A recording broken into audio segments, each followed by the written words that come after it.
অ্যান্থনির অসাধারণ গোলে জাতীয় দলে ডাক পাওয়ার আরও কাছে পৌঁছে দিয়েছে তাকে।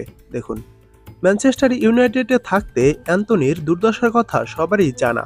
এমনিতেই জায়গা পাচ্ছিলেন না মূল একাদশে। তার উপর মুখভঙ্গি নিয়ে সামাজিক যোগাযোগ মাধ্যমে হাস্যরস হয়েছে অনেক বেশি।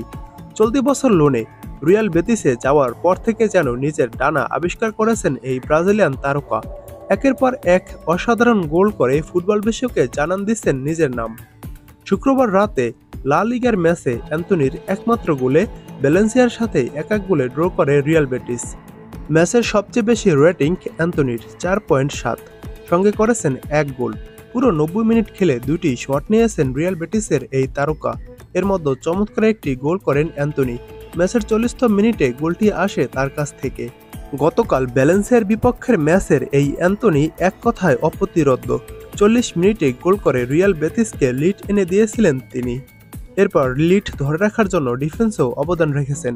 ৫টি ট্যাকলের মধ্যে ৪টিতেই সফল হয়েছেন তিনি। ৩টি চান্স ক্রিয়েট করেছেন, কর্নার কিক নিয়েছেন, ফাইনাল থার্ডে পাস দিয়েছেন, ড্রিবল সম্পন্ন করেছেন, ডুয়েল জিতেছেন। কজন ফরওয়ার্ডের থেকে মানুষ যা চায় তার প্রায় সবই করেছেন তিনি। ডিফেন্ডারের মতো ডিফেন্সও করে গেছেন পুরো ম্যাচে। পুরো ম্যাচ জুড়ে আধিপত্য বিস্তার করে খেলে রিয়াল বেটিসও। এদিন ম্যাচে টোটাল ১৪টি শট ভ্যালেন্সিয়ার গোলবারে নেয় রিয়াল বেটিসের ফুটবলাররা। তার মধ্যে শট অন টার্গেটে মাত্র ৪টি শট নিতে সক্ষম হয় তারা। বিপরীতে ভ্যালেন্সিয়ার ফুটবলাররা ৯টি শটের মধ্যে ২টি শট অন টার্গেটে রাখতে পারে। অ্যান্থনি রিয়াল বেতিসে এসে যেন পুরোটাই বদলে গেছেন। মাত্র ৪ মাসে ৯ গোল আর ৫টি অ্যাসিস্ট। যেন একেবারে নতুন জীবন শুরু করেছেন এই ব্রাজিলিয়ান তারকা। সর্বশেষ ম্যাচে গতকাল করেছেন ১ গোল।